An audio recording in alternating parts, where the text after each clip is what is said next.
Hello বন্ধুরা, সবাই কেমন আছো? আশা করি সবাই খুব ভালো আছো। সবাইকে জানাই গুড মর্নিং, কারণ সকাল হয়ে গেছে। আর এটা হচ্ছে খেজুরের রস, কারণ আমার বরের ব্যাংকের একজন কাজ করে যে সে দিয়েছিল। আর এখানে দেখো কৃষ আলু ভাজা খাচ্ছিল, আর আলু ভাজা খেয়ে মানে উচ্ছে আলু ভাজছিলাম, সেই আলু ভাজার আলু খাচ্ছিল। তারপর ওকে ঘুরতে নিয়ে এসেছিলাম দেখো দুষ্টুদের বাড়িতে।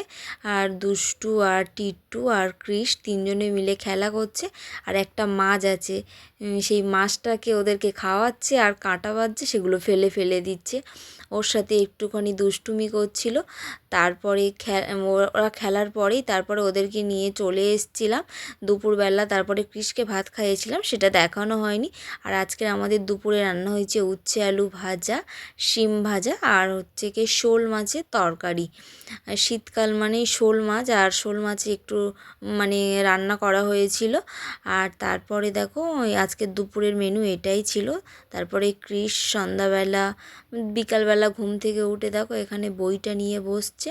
আমি ওকে জিজ্ঞাসা করছিলাম টমেটো কোনটা, তারপরে ব্যানানা কোনটা, ও সেগুলো আমাকে দেখাচ্ছিল আর বলছিল। আর মাছটাকে দেখিয়ে কত কি বলছিল, কারণ ও মাছ তো সবাইকে খাইয়ে সঙ্গে সঙ্গে মাছের কাঁটা বেছে দেয়।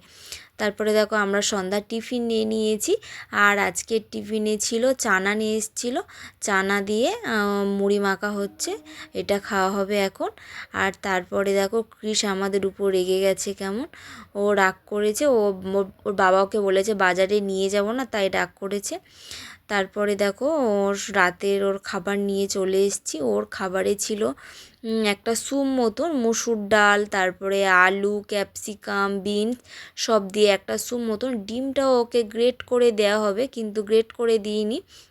আজকে একটুখানি চামচ দিয়ে একটু ম্যাশ করে দিয়ে দেবো, যাতে ও ডিমটা খেয়ে নেয়। আর তারপরে দেখো ও একটু খাওয়ার সময় ফোন দেখবে বলে ফোন চাইছিল ওরকমই করে। আর আমাদের রাতের আজকের ডিনারে আছে চিংড়ি দিয়ে একটা তরকারি সব রকম, আর মাছের তরকারি। আর সবাইকে জানাই গুড নাইট। আর এই মিনি ব্লগটা কেমন লাগলো অবশ্যই কিন্তু তোমরা কমেন্ট করে বলবো।